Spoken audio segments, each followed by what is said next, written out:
ሰላም ሰላም ውድ ቤተሰቦቼ እንዴት አላችሁልኝ? እኔ በጣም ደህና ነኝ። ዛሬ ደግሞ ይዤላችሁ የመጣሁት በብዙ ተማሪዎች ጥያቄ መሰረት እንዲሁም ደግሞ እንግሊዘኛ ስታስተምር እኛ አማርኛ መማር የምንፈልግ ወደ ኋላ ቀረን፣ ወደ ኋላ ትተን ሄድክ፣ ስለዚህ አማርኛም እየተመለስክ አስተምረን ላላችሁኝ በእናንተ ጥያቄ መሰረት ነው ይህንን ቪዲዮ ይዤላችሁ የመጣሁኝ። ስለዚህ አማርኛ ፊደሎችን በደንብ እያደረግን ከመጀመሪያው ጀምረን ከሀ እስከ ቸ ባሉ የአማርኛ ፊደሎችን እያየን እናንተም ደግሞ እገዛችሁን በላይክ እና በሰብስክራይብ እያሳያችሁኝ ቀጣይም ደግሞ ለእናንተ አስተማሪና ጠቃሚ ነው ብዬ ማስበውን ቪዲዮ እያያዝኩላችሁ እመጣለሁ። ስለዚህ ለወዳጅ ዘመዶቻችሁ ሼር ማድረጋችሁን አትርሱ። በጣም ብዙ ማንበብና መጻፍ ማይችሉ ብዙ የተቸገሩ አሉ። በተለይ መጽሐፍ ቅዱስና ቅዱስ ቁርአንን ማንበብ ያልቻላችሁ ብዙ ልጆች አላችሁ። መሰረታዊ ነገር እሱ ስለሆነ እኔ በአጭር ጊዜ ውስጥ እንድታውቁ አግዛችኋለሁ ማለት ነው። በተጨማሪም ደግሞ በግል መማር የምትፈልጉ ልጆች ከታች ባስቀመጥኩላችሁ ስልክ ቁጥር በኢሞ በዋትሳፕ እና በቴሌግራም ብታናግሩኝ በአጭር ጊዜ ውስጥ ውጤታማ አደርጋችኋለሁ ማለት ነው። ስለዚህ በደንብ አድርጌ ነው ማስተምራችሁ። እናንተ ብቻ መደወልና ማናገር ነው የሚጠበቅባችሁ። በተጨማሪም የአማርኛ ፊደሎች ብዛታቸው 34 ናቸው። እያንዳንዳቸው ወደ ጎን 7 ፊደሎች አሉ። እኔ እያንዳንዱንም ከግራ ወደ ቀኝ ከቀኝ ወደ ግራ እያየን ፊደሎቹን በደንብ እየተረዳናቸው ነው የምንመጣ። እናንተም ይህንን ቪዲዮ እስከ መጨረሻው ድረስ ተከታትላችሁ በደንብ ጥሩ እውቀት እንደምታገኙ ተስፋ አደርጋለሁ። ስለዚህ ወደ ትምህርታችን ስንመለስ መጀመሪያ ላይ በሀ ቤተሰብ ውስጥ ያሉት ፊደሎች እንጥራቸው። መጀመሪያ የምናገኛት ማናት? ሀ፣ ሁ፣ ሂ፣ ሃ፣ ሄ፣ ህ፣ ሆ ሆ እንላለን ማለት ነው። ከመጨረሻው ደግሞ ወደ መጀመሪያው ስንመጣ ሆ፣ ህ፣ ሄ፣ ሃ፣ ሂ፣ ሁ፣ ሃ ብለን በቀላሉ እንጠራቸዋለን ማለት ነው። በመቀጠል ደግሞ የማንን ቤተሰብ እናገኛለን? የለ ቤተሰቦች እናገኛለን። ወደ ለ ቤተሰቦች ስንሄድ ደግሞ ለ፣ ሉ፣ ሊ፣ ላ፣ ሌ፣ ል፣ ሎ እንላለን ማለት ነው። ከመጨረሻው ደግሞ ወደ መጀመሪያው ስንመጣ ሎ፣ ል፣ ሌ፣ ላ፣ ሊ፣ ሉ፣ ለ እንላለን ማለት ነው። በጣም አሪፍ። በመቀጠል ደግሞ አሁን የማን እናገኛለን? የሀ ቤተሰቦችን እስቲ እየጠራናቸው እንሂድ። ሀ፣ ሁ፣ ሂ፣ ሃ፣ ሄ፣ ህ፣ ሆ ሆ፣ ህ፣ ሄ፣ ሃ፣ ሂ፣ ሁ፣ ሃ። እዚህ ላይ መረዳት የለባችሁ ነገር የመጀመሪያው ሀ እና እቺ ሀ የሚለያዩት ያው ፊደላቸው ድምፃቸው ተመሳሳይ ቢሆንም በቅርጻቸው ግን የተለያዩ ናቸው ማለት ነው፣ በቅርጽና አቀማመጣቸው። ስለዚህ በዛ መንገድ ተረዱት። ሀመር ኋ ነው ተብላ የምትጠራው፣ ግን ስትነበብ ሀ ተብላ ነው የምትነበብ። በዛ መንገድ ለይታችሁ ያዟት ማለት ነው። በመቀጠል ደግሞ የማን ቤተሰብ እናገኛለን? የመ ቤተሰቦችን መ እስቲ ስንጠራቸው መ፣ ሙ፣ ሚ፣ ማ፣ ሜ፣ ም፣ ሞ እንላለን። ሞ።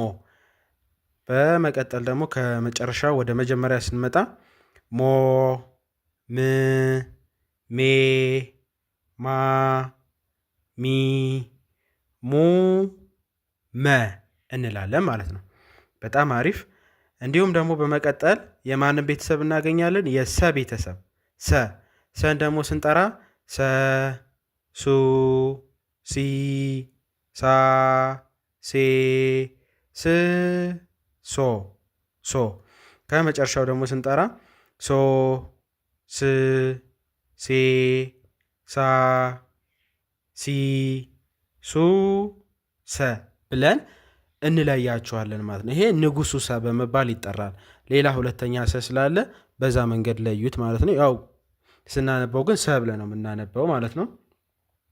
በመቀጠል ደግሞ የምናገኛቸው የረ ቤተሰቦችን ነው። የረ ቤተሰቦችን ደግሞ ስንጠራ እስቲ ረ፣ ሩ፣ ሪ፣ ራ፣ ሬ፣ ር፣ ሮ። እሽ ከመጨረሻው ደግሞ ወደ መጀመሪያ ስንመጣ ሮ፣ ር ሬ ራ ሪ ሩ ረ እንላለን ማለት ነው። በጣም አሪፍ። በመቀጠል ደግሞ አሁን የማን እናገኛለን? የሰ ቤተሰብ። ሰ ቤተሰብ አያችሁት? ይሄ እሳቱ ሰ በመባል ይታወቃል። ያው ሰ ብለን ነው የምንጠራው። ስለዚህ እስቲ እንጥራው። ሰ ሱ ሲ ሳ ሴ ስ ሶ ሶ። እሺ ከመጨረሻው ደግሞ ወደ መጀመሪያው ሶ ስ ሴ ሳ ሲ ሱ ሰ ብለን እንጠራዋለን ማለት ነው። በጣም አሪፍ። በመቀጠል ደግሞ የምናገኘው የማን ቤተሰብ ነው? የሸ ቤተሰብ። ሸ ሸ ሹ ሺ ሻ ሼ ሽ ሾ። በጣም አሪፍ። ከመጨረሻው ደግሞ ወደ መጀመሪያ ስንጠራ ሾ ሽ ሼ ሻ ሺ ሹ ሸ እንላለን ማለት ነው። በጣም ቀላል ናቸው። በጣም አሪፍ። እሺ በመቀጠል ደግሞ የማን ቤተሰብ እናገኛለን? የቀ ቤተሰብ። ቀ ቤተሰብን ደግሞ እንጥራ ውስቲ። ቀ ቁ ቂ ቃ ቄ ቅ ቆ እንላለን። ከመጨረሻው ደግሞ ወደ መጀመሪያ ስንጠራ ቆ ቅ ቄ ቃ ቂ ቁ ቀ እንላለን ማለት ነው። በጣም አሪፍ የቀ ቤተሰቦች ናቸው ማለት ነው። በመቀጠል ደግሞ የማን ቤተሰብ እናገኛለን? የበ ቤተሰቦች። በ እንጥራቸው እስቲ። በ ቡ ቢ ባ ቤ ብ ቦ ቦ እንላለን። ከመጨረሻው ደግሞ ወደ መጀመሪያው ስንጠራ እች ማናት? ቦ ብ ቤ ባ ቢ ቡ በ ብለን ከመጨረሻው ደግሞ ወደ መጀመሪያው እንጠራቸዋለን ማለት ነው። በጣም አሪፍ። እነዚህን የበቤተሰቦችን በደንብ እየለያችሁ ትሄዳላችሁ ማለት ነው። እንዳይበዛ ብዬ ነው እስከ ቸ ቤተሰብ ያመጣሁላችሁ። ከበ ቤተሰብ ቀጥሎ ደግሞ የማን ቤተሰብ አለ? የቨ ቤተሰቦች አሉ። ቨ እስቲ እንጥራቸው። ቨ vu ቪ ቫ ቬ ቭ ቮ። ከመጨረሻው ደግሞ ወደ መጀመሪያ ስንጠራ ቮ ቭ ቬ ቫ ቪ vu ቨ ብለን ከመጨረሻው ደግሞ ወደ መጀመሪያው እንጠራቸዋለን ማለት ነው። በመቀጠል ደግሞ የማንን ቤተሰብ እናገኛለን? የተ ቤተሰቦችን። ተ የተ ቤተሰቦችን ደግሞ የጠራን ስንሄድ መጀመሪያ የምናገኘው ተ ቱ ቲ ታ ቴ ት ቶ እንላለን ማለት ነው። ከመጨረሻው ደግሞ ወደ መጀመሪያው ስንመለስ ቶ ት ቴ ታ ቲ ቱ ተ እንላለን። ይሄ ከመጨረሻው ወደ መጀመሪያው ስንጠራቸው ያላቸው ድምፃቸው ነው ማለት ነው። በመቀጠል ደግሞ የማንን ቤተሰብ እናገኛለን? የቸ ቤተሰቦች አሉ። ቸ ቸ እስቲ እንጥራቸው። ቸ ቹ ቺ ቻ ቼ ች ቾ እንላለን ማለት ነው። ከመጨረሻው ደግሞ ወደ መጀመሪያ ስንጠራ ቾ ች ቼ ቻ ቺ ቹ ቸ እንላለን ማለት ነው። ስለዚህ በጣም ቀላል ናቸው፣ ለመለየት አይከብዷችሁም። እያንዳንዱ ፊደል ቅርጻቸውንና አቀማመጣቸው ቤተሰባቸውን እያንዳንዱ ቤተሰባቸውን በደንብ ለዩዋቸው ማለት ነው። ቃላት ምስረታውን ደግሞ ኮሜንት ላይ እየጻፋችሁ ተለማመዱ። ስለዚህ ወደ ቃላት ምስረታው ደግሞ ስንሄድ መጀመሪያ የምናገኛቸው በሀ ቤተሰብ ውስጥ ያሉትን ነው የምሰራላችሁ ማለት ነው። በደንብ ተለማመዱ፣ እየጻፋችሁ በደንብ እዩዋቸው። ቀላል ናቸው ማለት ነው። ስለዚህ መጀመሪያ ላይ በሀ ቤተሰብ ውስጥ ያለ ቃላት ምስረታ የሰራውላችሁ የሀ ቤተሰብ መጀመሪያ አያችኋት። የሀ ቤተሰብ መጀመሪያ ናት። ቀጥሎ ደግሞ የለ ቤተሰብ ሰባተኛ እችው። ስለዚህ ሃና ሎ አንድ ላይ ሲሆኑ ሃሎ ሃሎ ይላል ማለት ነው። ሃሎ ብላችሁ በቀላሉ መረዳት ትችላላችሁ። በመቀጠል ደግሞ በለ ቤተሰብ ሰባተኛና አያችኋት ይቺ ፊደል እና የመ ቤተሰብ ሁና ሶስተኛ እዚህ ጋር ያለችዋ ፊደል አያችሁ። ስለዚህ ሎና ሚ አንድ ላይ ምን ይላል? ሎሚ ሎሚ ብለን በቀላሉ ማንበብ እንችላለን ማለት ነው። በጣም አሪፍ። በመቀጠል ደግሞ እቺ ፊደል ያልኳችሁ ማናት? ሀ የመጀመሪያው ፊደል እቺው እዚህ ጋር ያለችዋ ሀ ናት። ሀ እንላለን። ቀጥሎስ የረ ቤተሰብ ሁና ስድስተኛ እዚህ ጋር ያለችዋ ፊደል አያችኋት? ር ናት። ስለዚህ ሀና ር አንድ ላይ ሲሆን ሀር ሀር ጨርቁ ሀር ነው ብለን እንገልጻለን ማለት ነው። በጣም አሪፍ። በመቀጠል ደግሞ የመቤተሰብ ሰባተኛ እችው እዚህ ጋር ያለችዋ ፊደል። ቀጥሎ ደግሞ የለቤተሰብ ሁና አራተኛ እዚህ ጋር ያለችዋ ፊደል አያችኋት? የለቤተሰብ አራተኛ። በጣም አሪፍ።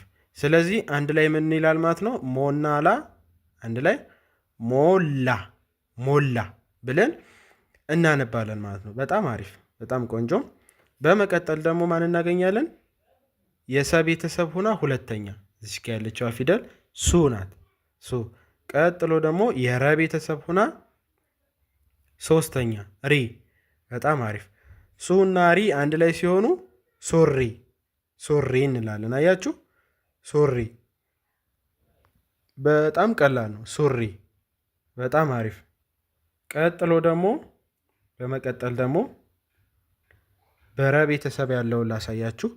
በረ ቤተሰብ ሰባተኛ ማናት? እቺ ፊደል ሮ ናት። ሮ። ቀጥሎስ የበ ቤተሰብ ሁና አራተኛ እዚህ ጋር ያለችዋ ፊደል ባ። ስለዚህ ሮ እና ባ አንድ ላይ ሲሆኑ ሮባ ሮባ ብለን እናነባለን። የሰው ስም ሮባ ብለን በቀላሉ እናነባለን ማለት ነው። በጣም አሪፍ፣ በጣም ቆንጆ። በመቀጠል ደግሞ በሰ ቤተሰብ ስንተኛ ናት? ሁለተኛ እዚች ጋር ያለችዋ ፊደል ሱ እንላለን። በጣም አሪፍ። ቀጥሎ ደግሞ የቀ ቤተሰብ ሁና ስድስተኛ ይኸው ቅ ቅ እንላለን። ስለዚህ አንድ ላይ ስናነበው ሱቅ ሱቅ ሱቅ ብለን እናነባለን ማለት ነው። በጣም አሪፍ። ቀጥሎ ደግሞ በሸ ቤተሰብ ስድስተኛ የሸ ቤተሰብ ስድስተኛ እና የሸ ቤተሰብ አንደኛ ፊደሎች ብዙ ልጆች እየተምታቱባቸው መለየት ይቸገራሉ። ግን በቀላሉ የምትለዩባቸው መንገድ የሸ ቤተሰብ ስድስተኛ አንገቷ ወደ ጎን ጠመም ያለች ናት። አንገቷ በግራ በኩል ትንሽ ጠመም ትላለች ወይም ታጋድላለች። በሱ መንገድ ለዩት። ስለዚህ የሸ ቤተሰብ ስድስተኛ ሽ ትላላችሁ። ቀጥሎስ የረ ቤተሰብ ሰባተኛ ሮ እችው ሮ። ስለዚህ ሽና ሮ አንድ ላይ ሲሆኑ ምን ይላል?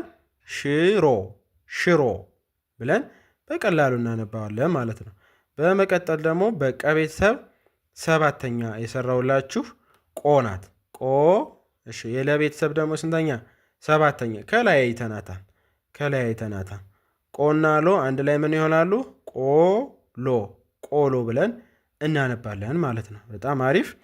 በበ ቤተሰብ ደግሞ የመጀመሪያ በና ቀጥሎ ደግሞ የረ ቤተሰብ እዚህ ጋር ያለችዋ ፊደል ሬ ናት።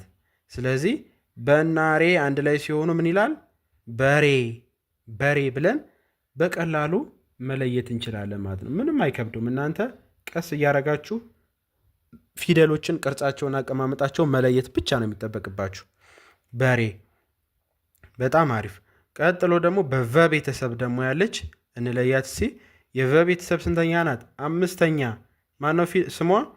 ቬ ናት። ቬ። ቀጥሎስ ከላይ አይተናታል። የለ ቤተሰብ ሰባተኛ ማነው ስሟ? ሎ ሎ። ቬና ሎ አንድ ላይ ሲሆኑ ምን ይላል? ቬሎ ቬሎ ብለን በቀላሉ እንለየዋለን ማለት ነው። ቬሎ ቬሎ። በጣም አሪፍ። ቬሎ ይላል ማለት ነው። በመቀጠል ደግሞ በተ ቤተሰብ ውስጥ ያሉትን ነው የምናይ። ደግሞ የተ ቤተሰብ ስንተኛ ናት ማለት ነው? ቱ። እቺ ፊደል ናት። ቱ ትባላለች። በጣም አሪፍ። ቀጥሎ ደግሞ እቺ ፊደል ማናት? የተ ቤተሰብ አራተኛ ይኸው ታ።